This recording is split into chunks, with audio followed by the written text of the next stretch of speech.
Hi అండి. నమస్తే. Welcome back to our channel voice of Lakshmi. D Kameswari గారు రచించిన ముందు వెనక అనే ఒక చక్కటి కథను వినేద్దామండి. ఇక కథ మొదలు పెడదామా? సుమిత్ర, సుదర్శన్ పోర్టికోలో కారు దిగేసరికి లోపల నుంచి నవ్వులు మాటలు అట్టహాసంగా వినిపిస్తున్నాయి. ఇల్లంతా దీపాలతో కళకళలాడుతోంది. గుమ్మంలోనే ఎదురొచ్చి చేతులు కలిపి సాదరంగా ఆహ్వానించాడు George. Meet my colleague and dearest friend Sudarshan. This is Mrs Sudarshan అంటూ లోపల మిగతా అతిథులందరికీ పరిచయం చేశాడు. నమస్కారాలు, ప్రతి నమస్కారాలు, పలకరింపులు, ఫార్మాలిటీస్ అయ్యాక ఇద్దరికీ కుర్చీలు చూపించి ఇంకెవరో వస్తే ఎదురెళ్ళాడు జార్జ్. సుమిత్ర చుట్టూ చూసింది. అందంగా ఆధునికంగా అలంకరించిన డ్రాయింగ్ రూమ్ పార్టీ కోసం వేసిన కుర్చీలతో నిండి ఉంది. గుమ్మాలకి తెరలు, గోడలకి పెయింటింగ్లు, బుక్ కేస్ మీద డెకరేషన్ పీసెస్ అంతా జార్జ్ అభిరుచినే కాక అంతస్తును కూడా చాటుతుంది. బ్రహ్మచారైనా ఇల్లు చక్కగానే పెట్టుకున్నాడు అనుకుంది సుమిత్ర. జార్జ్ ఎంగేజ్మెంట్ పార్టీ ఇది. పార్టీ అంటే పెద్ద ఎక్కువ మంది లేరు. సుదర్శన్ దంపతులు కాక ఇంకో 6-7 జంటలున్నారు. సుమిత్రకి అందరూ కొత్తవాళ్లే, ఒక్క మిసెస్ నంబియార్ తప్ప. సుదర్శన్, జార్జ్ ఇద్దరు డాక్టర్లు, ఫారెన్ రిటర్న్ డాక్టర్లు. ఇద్దరూ ఒకే మందుల కంపెనీలో పెద్ద జీతాల మీద పనిచేస్తున్నారు మద్రాసులో. రావలసిన అతిథులందరూ వచ్చినట్లున్నారు. ఏదోయ్ నీ ఫియాన్సీ దాచేశావా? మాకు చూపిస్తే దిష్టి తగులుతుందని, లేక ఒక్కసారిగా సర్ప్రైజ్ చేయాలనా? సుదర్శన్ మిత్రుడిని హాస్యంగా అడిగాడు. జార్జ్ చిరునవ్వు నవ్వి లోపలికెళ్ళాడు. మరు నిమిషంలో కాబోయే భార్యతో చేతిలో చేయి కలిపి నెమ్మదిగా వచ్చాడు. అందరూ ఒక్కసారిగా చప్పట్లు కొట్టారు. ఇద్దరూ గదిలోకి రాగానే జార్జ్ వంగి అందరినీ ఉద్దేశించి miss Neeraja, my would be wife అని పరిచయం చేశాడు అందరికీ. నీరజ 2 చేతులు కలిపి అతిథులకు నమస్కారం చేసింది, నునుసిగ్గుతో ఎర్రబడిన ముఖం కాస్త దించుకుని. తర్వాత జార్జ్ ఎంగేజ్మెంట్ రింగ్ నీరజ వేలికి తొడిగాడు. అందరూ మళ్లీ చప్పట్లు కొట్టారు. కాబోయే వధూవరులకి తమ అభినందనలు తెలిపారు. తెల్లబట్టలేసుకున్న బేరర్ ట్రేలో డ్రింక్స్ తీసుకొచ్చాడు. హాట్ కావలసిన వారు హాట్ తీసుకున్నారు. ఆడవాళ్ళందరూ సాఫ్ట్ డ్రింక్స్ తీసుకున్నారు. సుదర్శన్ విస్కీ అందుకున్నాడు. సుమిత్ర ఎంచుకుని ఆరెంజ్ తీసుకుంది. కాబోయే దంపతుల ఆరోగ్యాన్ని, ఆనందాన్ని, సుఖాన్ని కోరుతూ గ్లాసులో తాటించి డ్రింక్స్ తాగటం మొదలుపెట్టారు అందరూ. సుమిత్ర నెమ్మదిగా ఆరెంజ్ సిప్ చేస్తూ నీరజ వంక చూసింది. మల్లెపూలా ఉంది నీరజ. తెల్లటి సిల్క్ చీర మీద వెండి జరీ బోర్డరు, తెల్లటి స్లీవ్లెస్ బ్లౌజ్, ఆధునికంగా నడినెత్తిన చుట్టిన సిగ, ఒంటిపేట ముత్యాల హారం, తెల్ల చెప్పులు అన్నీ తెలిపే. మల్లెపువ్వంత స్వచ్ఛంగా నవ్వుతుంది.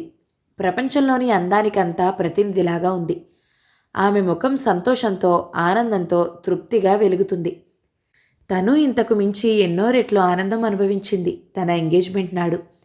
తమది లవ్ మ్యారేజ్. ఇంతకంటే గ్రాండ్గానే పార్టీ ఇచ్చారు ఆనాడు తాము. మెడికల్ కాలేజ్ స్టాఫ్ అందరూ వచ్చారు. సుదర్శన్ నీరజతో ఏదో చెప్తూ నవ్వుతున్నాడు. అతని నవ్వు, అదే ఆ నవ్వే ఆమెని లోబరుచుకుంది ఆనాడు. అతని అందచందాల కంటే, అతని డిగ్రీల కంటే, అతని హోదా కంటే అన్నిటికంటే ఎక్కువ నచ్చింది అతని నవ్వు. ప్రొఫెసర్ సుదర్శనం చెప్పే పాఠం మీద కంటే అతని నవ్వు కోసం శ్రద్ధగా కాచుకు చూడడం తనకిష్టం. అప్పుడు దానికోసమే నా అన్న వాళ్ళందరినీ కాదని, అందరి మాటలు నిర్లక్ష్యంగా పెడచెవిన పెట్టి మెడిసిన్ చదువు కూడా సగంలో మానేసి పెళ్లాడింది అతన్ని. రాక్ హడ్సన్లా ఉండే సుదర్శన్ తన సొంతం అయిపోతున్నాడని ఎంత గర్వించిందో. తక్కిన అమ్మాయిలు ఈర్ష్యతో ఎంత కుళ్ళారో. ఆ రోజుల్లో ఎటు చూసినా సుదర్శనే. సర్వం సుదర్శన్ రూపమై కనిపించింది. తనకంటే అదృష్టవంతురాలు లేదని గర్వించింది. నీరజ ఏదో చెప్తుంటే శ్రద్ధగా వింటున్నాడు సుదర్శన్, ఇతరుల ఉనికినే మరచి. ఆరాధన నిండిన కళ్ళతో ఆమె వంక చూస్తూ ఉన్నాడు. సుమిత్ర మనసంతా ఈర్ష్యతో నిండింది. ఈ కళ్ళు ఇలాగే చూసేవి తన వంక ఆ రోజుల్లో. తను మాట్లాడినా, నవ్వినా, అసలు ఏమీ అనకపోయినా తనని అలా ఆరాధన నిండిన కళ్ళతో మత్తుగా చూసేవాడు సుదర్శన్. ఆ రోజు బీచ్లో, సుమి, నువ్వు పక్కనుంటే చాలు, నాకు ఆహారం కూడా అక్కర్లేదు. అలాంటిది వెధవది, నీకోసం మాంసాహారం మానలేననుకున్నావా? ఇంత చిన్న విషయం కోసం సందేహిస్తున్నావు? ఈ మాత్రం దానికోసం నిన్ను వదులుకుంటాననుకున్నావా? నన్ను నమ్ము సుమిత్ర, ఇంకా అడ్డు చెప్పకు. తన కళ్ళలోకి మత్తుగా చూస్తూ చేతిలో చెయ్యి వేసి నలుగురు తిరిగే బీచ్ అని కూడా మరిచి గుండెలకు హత్తుకున్నాడు ఆవేశంగా ఆ కనుచీకటి వేళ. అందరూ భయపెట్టిన భయాలు, అనుమానాలు అన్నీ తొలగిపోయాయి ఆ క్షణంలో. సుదర్శన్ కళ్ళలోని ఆరాధనకి పరవశించి అతని గుండెల మీద వాలిపోయింది. సుదర్శన్తో పెళ్లికి అందరూ తనను ఎన్నో విధాలా అడ్డుకోవాలని చూశారు. తల్లి ఏడ్చింది. తండ్రి ఇంట్లోంచి పొమ్మన్నాడు. అక్కలు, అన్నలు వర్ణాంతర వివాహాల వల్ల వచ్చే అనర్థాలను విడమర్చి చెప్పి నచ్చచెప్పబోయారు. స్నేహితులందరూ ఎన్నో విషయాలు చెప్పి భయపెట్టారు. ఎవరు చెప్పినా అతను మాంసాహారి, నీవు శాకాహారివి, నిష్ఠా నియమాలు గల కుటుంబంలో పెరిగావు, అతనికి నీకు సరిపోదు, మొదట కొన్నాళ్లు సర్దుకున్నా తర్వాత మీ మధ్య కలతలు రేగి తీరుతాయి అని. వాళ్ళు చెప్పడం వల్ల కాకపోయినా తనకి మాంసాహారం అంటే అదొరకం ఎలర్జీ. ఎవరైనా తింటుంటే చూసినా భరించలేదు. అందుకనే ముందుగానే సుదర్శన్ దగ్గర మాట తీసుకుంది. సుదర్శన్ ఇచ్చిన భరోసాతో అనుమానాలు తొలగి మరుసటి నెలలోనే సుదర్శన్ భార్య అయిపోయింది రిజిస్ట్రార్ సమక్షంలో.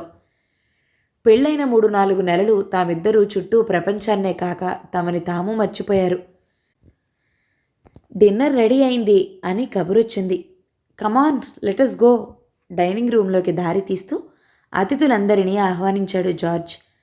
పెద్ద టేబుల్ మీద తెల్లటి టేబుల్ క్లాత్ వేసి ప్లేట్ నిండా రకరకాల పదార్థాలు అందంగా అమర్చారు. మధ్య కోడి, బాతు ఆకారాలని ఆ పళంగానే స్టఫ్ చేసి వండి డెకరేట్ చేసి పెట్టారు. Buffet dinner. అందరికీ తలో ప్లేటు, నాప్కిన్, స్పూన్, ఫోర్కు పెట్టి అందించారు జార్జ్, నీరజ. టేబుల్ మీద అమర్చిన నాన్ వెజిటేరియన్ డిషెస్ చూసి కాస్త వెనక్కి తగ్గి సందేహిస్తూ నిలబడింది సుమిత్ర. జార్జ్ చూశాడు ఆమెని. కమాన్ మిసెస్ సుదర్శన్, వెజిటేరియన్వి కూడా ఉన్నాయి. అవన్నీ వేరుగానే చేయించాం, వీటిలో కలవకుండా. మీరున్నారని తెలుసుగా నాకు. మీరే కాదు, ఇంకా ఉన్నారుగా వెజిటేరియన్స్. టేబుల్ దగ్గరికి తీసుకెళ్లి శాకాహార పదార్థాలు చూపించాడు జార్జ్. హెల్ప్ యువర్ సెల్ఫ్ అంటూ. ఏవో 2-3 రకాలు ప్లేట్లో పెట్టుకుని తప్పుకుంది సుమిత్ర. అందరూ ఆ కోడివి, బాతుని ముక్కలు ముక్కలుగా చేసి తలో మిక్కా తీసుకున్నారు. ఎంతో ఆప్యాయంగా బావుందని మెచ్చుకుంటూ తింటున్నారు. సుమిత్ర అదంతా చూస్తూ తన భోజనం తినలేకపోతుంది. కడుపులో తిప్పసాగింది సుమిత్రకి. ఇప్పుడు నయం ఇంకా. ఇదే మొదటిసారి సుదర్శన్ ఇంట్లో తినటం చూసి భళ్ళున వాంతి చేసుకుంది. సుదర్శన్ ఎంత ఆప్యాయంగా ఎముక పట్టుకుని చీకుతున్నాడు. ఆహారమే అక్కర్లేదు నీవు పక్కన ఉంటే, అలాంటిది మాంసాహారం మానలేనా నీకోసం అని తేలికగా అన్నాడు ఆనాడు ఆ మనిషి. ఈరోజు తన ఎదురుగానే తనకి అసహ్యమని తెలిసినా లెక్క చేయకుండా తింటున్నాడు. అవును, తనంటే భయమేమిటి అతనికి? తనకి సంజాయిషి ఇవ్వాల్సిన అవసరం ఏముంది? భార్య భరించకేం చేస్తుంది? ఇంట్లో ఈ నరకం అప్పుడే 6 నెలలుగా భరిస్తూనే ఉంది. ఈ పాటికి నిజానికి తనకు అలవాటైపోవలసింది. ఇవి చూడటం, ఇవి తింటూ ఉంటే సహించటం. కానీ కర్మ, దురదృష్టం. మొదటి రోజు సుదర్శన్ తింటున్నాడని తెలిసిన రోజున ఎంత అసహించుకుందో, ఈ 6 నెలలుగాను అలాగే అసహించుకుంటోంది. సుదర్శన్ ఇలా మాట తప్పుతాడని, తనకిచ్చిన వాగ్దానాన్ని అంత తేలికగా మర్చిపోతాడని ఊహించలేకపోవటం తన పొరపాటేనేమో. కాకపోతే ప్రేమ వేడిలో, ఆ మోజులో అన్న మాటకి తను విలువ ఇచ్చి నమ్మటం తెలివి తక్కువ కదూ. మనిషి మాటకి కట్టుబడి 30 ఏళ్లుగా అలవాటైన ఆహారం ఒక్కసారిగా తన కోసం మానతాడని విశ్వసించటం తన తెలివిహీనతనే చాటుతుంది. ఇంకోటి కాదు, ఆహారం విషయంలో ఎన్నాళ్ళని ఇబ్బంది పడి మాట నిలబెట్టుకోవడానికి కట్టుబడి ఉంటారు. కట్టుకున్న తర్వాత ఆ మోజు, ఆ కొత్త వేడి తేలిపోగానే ఏ మగాడు భార్యకిచ్చిన మాటకి విలువిస్తాడు? అలా ఇస్తాడని నమ్మటం తన బుద్ధిహీనతనే చాటుతుంది. తనకిచ్చిన మాట 3-4 నెలలు మాత్రమే అమలు జరిపాడు సుదర్శన్. ఆ 3-4 నెలలు తను అంతగా గమనించకపోవటం వల్ల సుదర్శన్ చికాకు అర్థం కాలేదు. సుదర్శన్ భోజనం ముందు కూర్చుని ఏం తినకుండా ఎందుకు లేచిపోతున్నాడో ముందసలు తనకు అర్థమే కాలేదు. తర్వాత నెమ్మదిగా భోజనం ముందు కూర్చున్న దగ్గర నుంచి సనగటం ఆరంభించాడు. ఈ వెధవ కూరలతో అన్నం ఎలా తినటం? ఈ చచ్చుకూరలలో ఏం బలం ఉంటుంది? ఎంత మంచి కూర చేసినా తినేవాడు కాదు. పప్పు, పచ్చళ్ళు అవి అసలు ముట్టుకునేవాడు కాదు. అన్నం అంతా కెలికి ఇంత పెరుగన్నం మాత్రం తిని లేచిపోయేవాడు. అతని భోజనం ఒక సమస్య అయింది తనకి. రోజురోజుకి తగ్గిపోనారంభించాడు సుదర్శన్. దాంతోపాటు అతనికి కోపం చిరాకు ఎక్కువైంది. నా జన్మలో నేను ఎప్పుడూ ఇన్నాళ్ళు మాంసాహారం తినకుండా ఉండలేదు తెలుసా? అసలు మాంసమో చేపలో ఏదో ఒకటి లేకపోతే భోజనం ముందు కూర్చునేవాడినే కాదు. ఇంట్లో ఏ పూజలైనా కూడా అమ్మ నా కోసం ప్రత్యేకం చేయించేది అనేవాడు. ఈ వెధవ వంకాయ బీరకాయలు ఏముంటుంది, ఎంత తింటే మాత్రం ఏం లాభం అని విసుక్కునేవాడు. బావుంది, శాకాహారం తిన్న వాళ్ళందరూ చచ్చిపోతున్నారా ఏమిటి అనేది తను నవ్వుతూ. ఏమో మీకు అలవాటు, ముఖం చిట్లించేవాడు. అలవాటు చేసుకుంటే మీకు సహిస్తాయి, అసలు మీరు ప్రయత్నించడమే లేదు. ఏం అలవాటవుతుందో 6 నెలల నుంచి తిండి కోసం మొహం వాచినట్లున్నాను అన్నాడు. తనకి జాలి అనిపించింది. పాపం ఒక్కసారిగా అన్నాళ్లుగా అలవాటైన ఆ ఆహారం వదలటానికి ఎంత కష్టంగా ఉందో అనిపించింది. కానీ సుదర్శన్ తినటం భరించలేదు. అది చూస్తే తనకి అసహ్యం.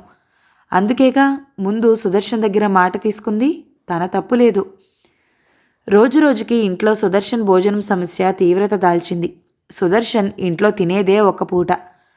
మధ్యాహ్నం లంచ్ ఆఫీస్కే ఏ శాండ్విచెసో చపాతీలో తీసుకెళ్తాడు. రాత్రికి మాత్రమే భోజనం.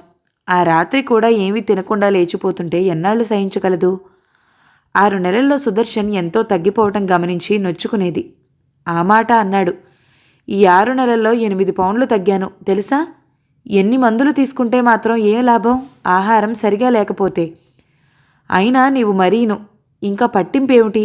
ఈ రోజుల్లో బ్రాహ్మణులే ఎంతోమంది మాంసాహారం తింటున్నారు. నీ అంత చాదస్తం ఎవరికీ ఉండదు.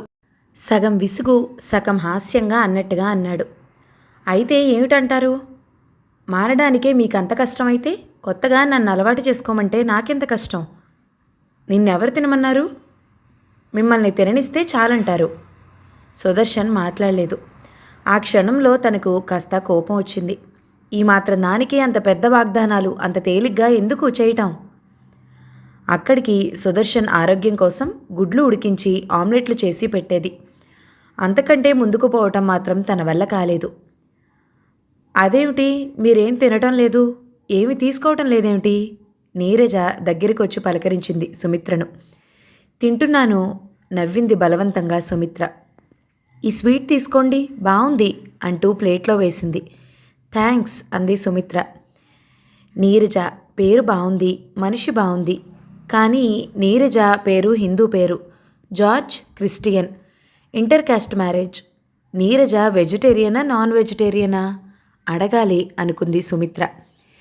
నీరజ అప్పుడే ఇంకెవరి దగ్గరకో వెళ్ళిపోయి మాట్లాడుతుంది. సుదర్శన్ జార్జ్ ఏదో చర్చిస్తున్నారు నీరజతో. సుదర్శన్ ఎంత చక్కగా మాట్లాడుతున్నాడు వాళ్లతో. తనతో ఇలా మనసారా నవ్వుతూ మాట్లాడి ఎన్నాళ్లైంది? అసలు తామిద్దరూ మాట్లాడుకుని ఎన్ని రోజులైంది? ఈ పార్టీకి భార్య వెంట లేకపోతే సంజాయిషీలు ఇవ్వాలన్న భయంతోనేమో తీసుకొచ్చాడు సుదర్శన్. సొసైటీ మర్యాదలకి భంగం కాదు తను రాకపోతే. ఈ పార్టీలు, డిన్నర్లు, క్లబ్లు, ఈ సొసైటీ లైఫ్కి నటన చాలా అవసరం. అసలు ఆ రోజు జాన్ వాళ్ల పార్టీ నుంచి వచ్చిన దగ్గర నుంచేగా తన మధ్య కలహాలు ఎక్కువయ్యాయి. అప్పటి వరకు ఇంట్లో భోజనం చేస్తున్నంతసేపు సనగటం, చిరాకు పడటం మినహా ఉత్తప్పుడు బాగానే ఉండేవాడు సుదర్శన్. ఆ రోజు పార్టీకి ఇలాగే టేబుల్ మీద అమర్చిన నాన్ వెజిటేరియన్ డిషెస్ వంక చూసే సుదర్శన్ చూపులు ఎదురుగా ఏ మేకనో పెడితే బోన్లోని సింహం చూసే ఆకలి చూపులు గుర్తొచ్చాయి. ఆ రోజు తను పక్కన ఉండి ఉండకపోతే ఇచ్చిన మాట మరిచి హాయిగా మాంసాహారం తిని ఉండేనా అనిపించింది. ఆ చూపు చూస్తే ఇంకా ఎన్ని రోజులో మాటకి కట్టుబడి ఉండడు అని అనిపించింది. ఆ రోజు ఇంటికి వచ్చాక తనతో మాట్లాడకుండా కోపంగా పడుకున్నాడు. ఆ మర్నాటి నుంచే అసలు కథ ప్రారంభమైంది. ఆ రోజు నుంచి రోజూ రాత్రి ఇంట్లో భోజనం మానేశాడు. ఎవరో ఫ్రెండ్ పిలిచాడని, డిన్నర్ అని, పార్టీ అని ఏదో వంక చెప్పసాగాడు. ఓ 15 రోజులు నమ్మింది. కానీ ఇన్నాళ్ళు లేని ఫ్రెండ్సు, పార్టీలు, రోజూ ఇచ్చే తనకి తెలియని ఫ్రెండ్సు ఎవరున్నారు? హోటల్లో తింటున్నాడని స్పష్టమైంది. 1 నెల చూసి ఇంకా ఊరుకోలేక అడిగింది. అవును, హోటల్కెళ్ళే తింటున్నాను. ఎన్నాళ్ళు తిండి తినకుండా చచ్చిపోమన్నావు? అనవసర కోపంతో గట్టిగా అరిచాడు. తనకి ఒళ్ళు మండింది. ఈ మాత్రం దానికి ఆనాడు పెద్ద పెద్ద వాగ్దానాలు ఎందుకు చేశారు? తిండే అక్కర్లేదన్నారు. దెప్పింది. సుదర్శన్ ముఖం ఎర్రబడింది. అవును అన్నాను, వాగ్దానం చేశాను కనుకే నీకోసం 8 నెలల నుంచి పస్తులున్నాను. ఇంకా నా వల్ల కాదు. తిండి తినకుండా చచ్చిపోవడమే నీకు ఆనందమైతే చెప్పు. ఎంతసేపు నాలోనే లోట్లు ఎంచడం ఎందుకు? త్యాగాలు నేనే చెయ్యాలా? ఆ మాత్రం కట్టుకున్న వాడి కోసం నీవు త్యాగం చేయకూడదా? నేనేం నిన్ను తినమనలేదే. నాకు అభ్యంతరం చెప్పొద్దన్నాను, అంతే కదా అన్నాడు. ఇంకేమంటుంది? అక్కడికి అంది, నేను త్యాగాలు చేయలేను కాబట్టే ముందుగానే మాట తీసుకున్నాను. ఎన్నిసార్లు చెప్తావు? అవును, వాగ్దానం చేశాను. క్షమించు, వాగ్దానం నిలుపుకోలేని వాడిని. ఏదైనా మానవచ్చు కానీ తిండి మాని త్యాగాలు ఎవరు చేస్తారో? విసురుగా వెళ్ళిపోయాడు. ఆ భాగవతం అలా 3 నెలలు సాగింది. ఇల్లు పెళ్ళాం అన్నీ ఉండగా హోటల్లో భోజనం చేసొస్తుంటే సహించింది. కానీ ఆ రోజు నుంచి మాట తప్పాడనో ఆ ఆహారం తిని వస్తున్నాడన్న భావమో కానీ సుదర్శన్ పట్ల కాస్త విముఖత కలిగింది. సుదర్శన్ కూడా మాట తప్పినందుకు కాబోలు కాస్త ముఖం చాటు చేసుకుని తిరిగేవాడు. పూర్వంలా ఇద్దరూ ఫ్రీగా మాట్లాడుకోలేకపోయేవారు. అంతేకాక సుదర్శన్ దగ్గరికి తీసుకోగానే అతను మాంసం తింటున్నాడన్న తెలివి వచ్చి అదో రకం జుగుప్స కలిగించేది. అతని స్పర్శకు తనకు తెలియకుండానే ముఖం తిప్పుకునేది. మొత్తం మీద ఆ సంఘటన తమ దాంపత్య జీవితానందాన్ని చాలా వరకు హరించింది. అంతటితో ఆగలేదు. ఎన్నాళ్ళు రోజు వెళ్ళి హోటల్లో తినగలను అంటూ ఇంట్లోనే ఓ వంటవాడిని వేరే వండటానికి తీసుకొచ్చాడు. అప్పారావు. నల్లటి గోళ్ళు, గంపంత జుట్టు. వాడిని చూస్తేనే అసహ్యం తనకి. వాడు వచ్చిన దగ్గర నుంచి సుదర్శన్ భోజన సమస్య తీరింది. కానీ ఆ ఇంట్లో భోజనం చేయటం తనకో సమస్యగా ఉంది. ఇంట్లో కోళ్లు కొయ్యటం, చేపలు కడగటం, అవి ఉడుకుతుంటే ఆ వాసన, ఆ మసాలాలు రుబ్బటం, అదంతా భరించటం తనకి తప్పలేదు. ఎంత చెప్పినా వాడికి వేరే గిన్నెలిచ్చినా ఆ అప్పారావు అన్నీ కలిపేస్తాడు. మూతలు గెరిటలు అన్నీ కలిపేస్తాడు. వంటింటి పైపు దగ్గర అంతా ఆ మాంసం అవి కడిగి గలీజు చేస్తాడు. పని మనిషి అన్ని గిన్నెలు కలిపేస్తుంది ఎంత చెప్పినా. ఏం చేయటం? ఎంత చూడకూడదనుకున్నా అదంతా తన కంటపడక మానటం లేదు. ఇలాంటి గొడవలు వస్తాయనే అందరూ అంతగా ఆనాడు తనని హెచ్చరించారు. ఆ మాటలని నిర్లక్ష్యం చేసింది ఆనాడు. కానీ ఎంత అనుభవపూర్వకంగా చెప్పారు. ఈ గొడవల వల్ల తమ దాంపత్య జీవితమే దెబ్బతింటుందని కలలో కూడా అనుకోలేదు. సుదర్శన్ ఎంత ప్రేమగా అనురాగంతో చూసేవాడు. అలాంటివాడు ఇలా మారిపోతాడని.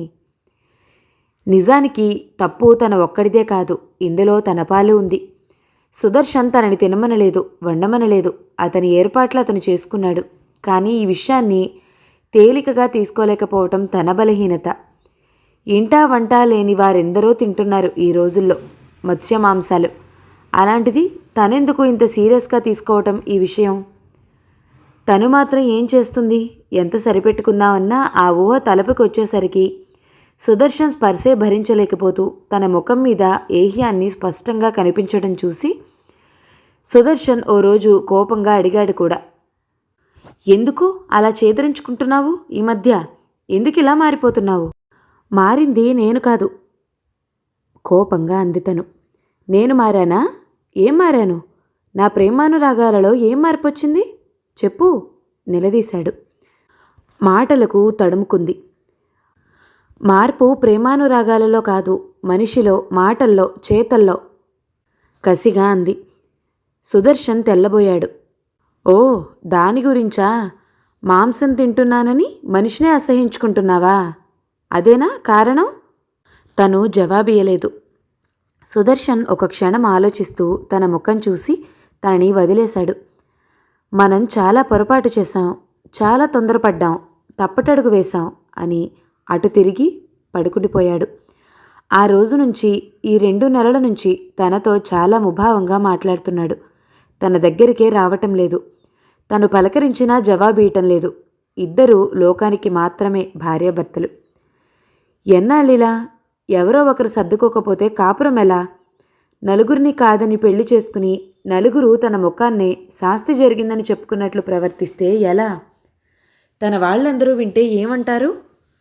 ముందే చెప్పాం అంటూ దెప్పి హేళన చేస్తారు. దీనికి పరిష్కారం ఏమిటి? ఇంట్లో సుదర్శన్ వరుస చూస్తుంటే తప్పంతా తనదేనన్నట్లు, తనని శిక్షించడానికే నన్నట్లు ప్రవర్తిస్తున్నాడు. ఇలా చేస్తే గాని దానికి శాంతి రాదు అన్నట్టు నిర్లక్ష్యంగా భార్య ఉనికినే మరిచినట్లు తిరుగుతున్నాడు. ఏం చేయటం? తను మారాలి.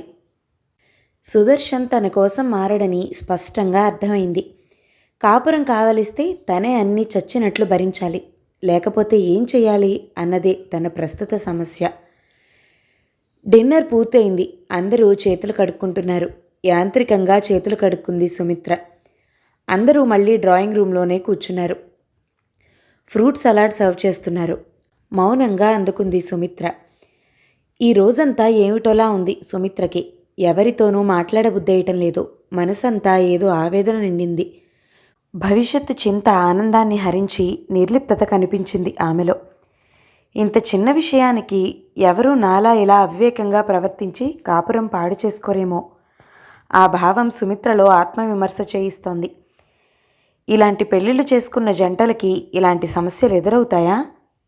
ఎవరిని అడగటం? ఎవరిని ఏమని సలహా అడగటం? తన వాళ్ళందరూ ఉన్నా ఎవరినీ అడగలేని స్థితిలో తనని తనే పడేసుకుంది. నీరజ ప్లేట్లో అందరికీ కిళ్ళీలు అందిస్తోంది. సుదర్శన్ సిగరెట్లు ఆఫర్ చేస్తున్నాడు మగవారికి. అందరూ కలిసి మాట్లాడే మాటలతో గోలగా ఉంది. నీరజ అన్నట్లు నీరజ వెజిటేరియనా నాన్ వెజిటేరియనా? ఆమె వాళ్ళెవరూ వచ్చినట్లు లేదు. ఈ పెళ్ళి వాళ్ళంతట వాళ్ళు చేసుకుంటున్నారట. ఎందుకో అప్పుడే పెళ్ళి కాకుండానే దంపతులంత క్లోజ్గా ఉంటున్నారు. జార్జ్, నీరజ అంటే చాలా గ్రంథమే నడిచి ఉంటుంది.